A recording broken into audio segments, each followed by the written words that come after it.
effective. So it's as if you were licensing it, but you're using the Bureau's website to publish it.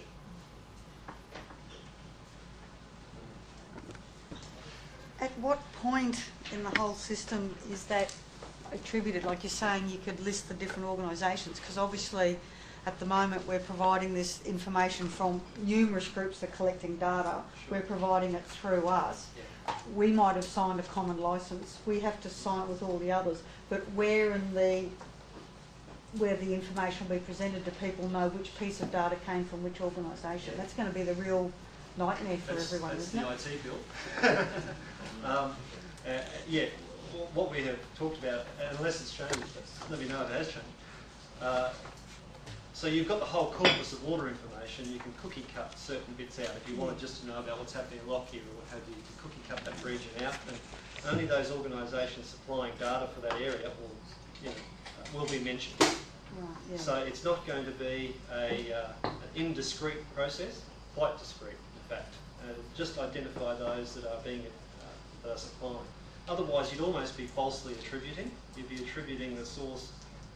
Well, I mean, you'd have a list this long where... Now, yeah, and on that point, the Creative Commons licenses say, yes, you must attribute, but where it's reasonable to the medium.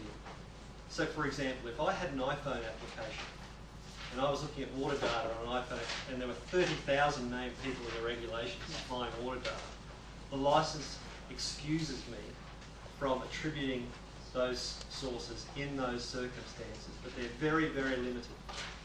What best practice should be is that I should provide a link on the iPhone application to a website where they can go off and check the attribution.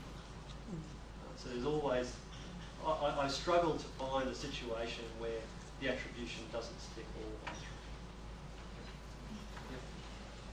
through. Yeah. Using it, I can understand, us supplying data being attributed through the creative license, but in many cases we actually get data from other sources. It might be the Queensland government, it could be from any other source. Yeah. Should we actually be asking for them to take out a similar license, or for us to take out somehow a attributed license to data if we have changed it? Yeah. So that if somebody other than and the system that we're working on, other people can actually, like a local government can go in and actually take data out. Yeah.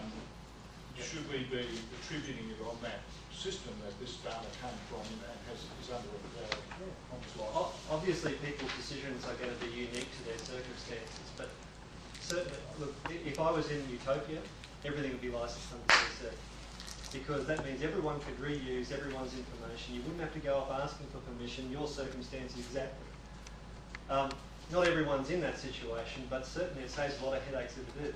For example, Queensland Government, on the point of agreement, is going to be making water data available under the Creative Commons license, which means that you could then use that and you could go and take with it, do what you like. If you want the product that you make to be redistributable for other people to use, you would put a less restrictive Creative Commons license on it as well, the attribution license, and make that available. And so everyone would be able to reuse everyone else's information. And the school of, there were some figures done recently, when I say recently, about a year ago, in the geospatial area.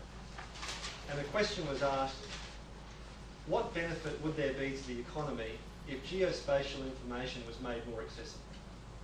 And the figure that ACIL Tasman came up with was somewhere in the order of about $840 million per year to the Australian economy.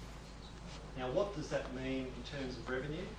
About $230 million a year extra in revenue, because the companies and organisations and people using these geospatial bits of information would be more successful, making more sales, what have you, and it would flow back into revenue. So it's all about opening it up. You would think, oh, it's almost like giving it away. Well, no, there's significant evidence around the world now saying that the freer you make information, the better society becomes, and the more innovation that can happen as a result of making these information and data sets available. The other thing I like is the bit that you forgot to mention, which is the protection. Disclaimer. Disclaimer. Yeah.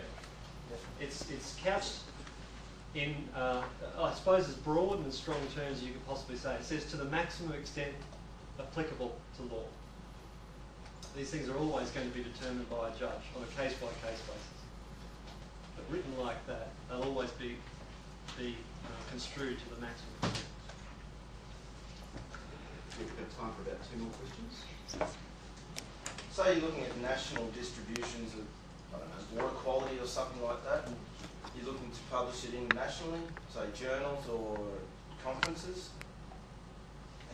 And I mean, for me, like then I would just want to credit all of that data from BoM, but I can't do that.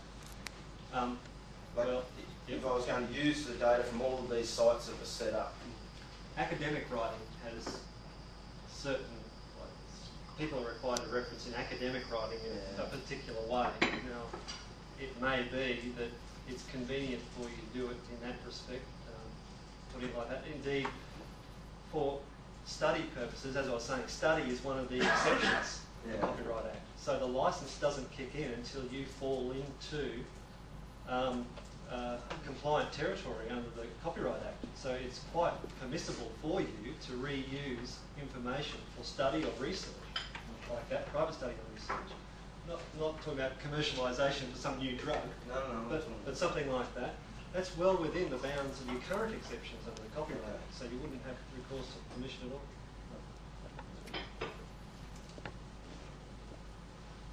Thank you.